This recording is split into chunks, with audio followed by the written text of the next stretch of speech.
राधे, जय श्री कृष्ण। दोस्तों, किशोरी क्रिएशन से मैं सपना शर्मा आप सभी का हार्दिक स्वागत करती हूँ आपके अपने चैनल पर। दोस्तों, हिंदू पंचांग के अनुसार वैशाख मास का समापन होने जा रहा है और 17 मई से 14 जून तक ज्येष्ठ माह आरंभ होने जा रहा है। ज्येष्ठ माह गर्मी का महीना माना जाता है। इस माह में जल का महत्व बढ़ जाता है। हिंदू कैलेंडर के अनुसार ज्येष्ठ माह तीसरा महीना होता है। इस माह में सूर्य जो है बहुत प्रचंड हो जाता है, इसलिए गर्मी भी बहुत ज़्यादा होती है। सूर्य की ज्येष्ठता के कारण इस माह को ज्येष्ठ कहा जाता है। इस महीने में धर्म का संबंध जल से जोड़ा गया है। इस मास में सूर्य व वरुण देव की पूजा विशेष फलदायी है।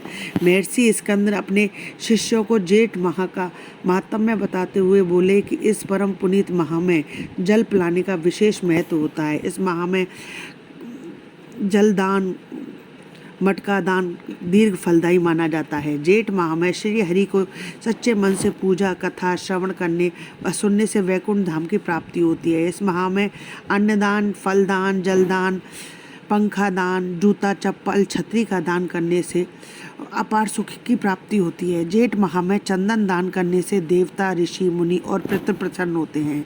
प्राणी की रक्षा मात्र के लिए सुनसान क्षेत्रों में प्याऊ लगवाएं, छायादार वृक्ष लगाएं। ऋषि कहते हैं कि जो भी मनुष्य सक्षम होते हुए भी जेठ माह में जलदान नहीं करता है, वह मृत्यु के पश्चात नरक की यातना भोगकर अंत में पपीहे की योनि को प्राप्त होता है।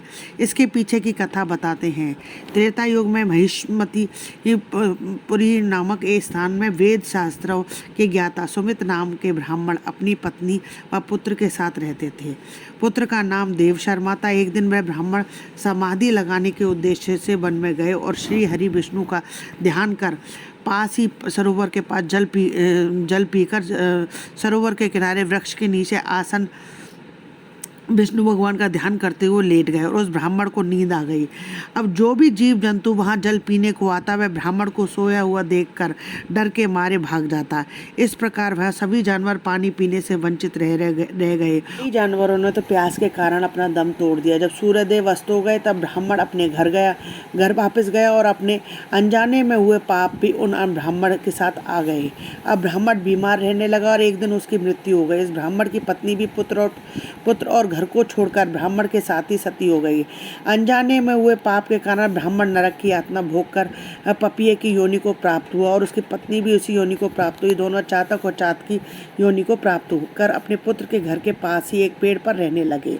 जातक अपने पूर्वजनों के पापों को याद करके जोर जोर से रोता। उसका पुत्र उसकी आवाज़ सुनकर उसे वहाँ से भगाने का प्रयास करता किया, किंतु चातक का रोना बंद नहीं हुआ। थककर उसके पुत्र ने उस पेड़ में ही आग लगा दी, जिसमें चातक चातकी के पंख जल गए और वह घायल होकर पृथ्वी पर गिर पड़े और फिर दोनों अपने कष्टों को कहने लगे। जब उसके पुत्र ने उसकी बातें सुनी तो उसे बड़ा आश्चर्य हुआ और वह बोला कि यह तो मेरे ही माता पिता हैं। फिर वह ब्राह्मण पुत्र ऋषि मुनियों के पास गया और अपने माता पिता का सारा वृत्तांत कह सुनाया और उसने उनके उद्धार का उपाय पूछने लगा। तब ऋषियों ने बताया कि तुम्हारे पिता पर पूर्व जन्म में अनजाने में किया गया पाप है, इनकी मुक्ति के लिए जलदान करो। तब ब्राह्मण पुत्र ने अपने माता पिता के निमित्त निर्जन वन से रास्ते में प्याऊ जलाशय का निर्माण कराया। वहाँ पर आने जाने वाले मनुष्य, पशु पक्षियों को जल पीने की व्यवस्था की गई। उसके पुत्र ने कई काम किए। इस कर्म के पुण्य से प्रभाव से उसके माता पिता चातक चातकी की योनि को छोड़कर अपने पुत्र को सुख समृद्धि का आशीर्वाद देकर वैकुंठ धाम को चले गए। इस प्रकार इस मास में जल का अत्यधिक महत्व है। जो भी पवित्र माह में जीव जंतु आदि के लिए पानी की व्यवस्था करता है, वह इस लोक के सुख भोग कर अंत में श्री हरि के धाम को जाता है। ओम नमो भगवते वासुदेव। तो दोस्तों, हो सके जितना ज़्यादा से ज़्यादा पशु पक्षियों के लिए पानी पीने की व्यवस्था कर सकें तो उतनी ही करें। वो भी आप भी उसमें पुण्य के भागी बनेंगे।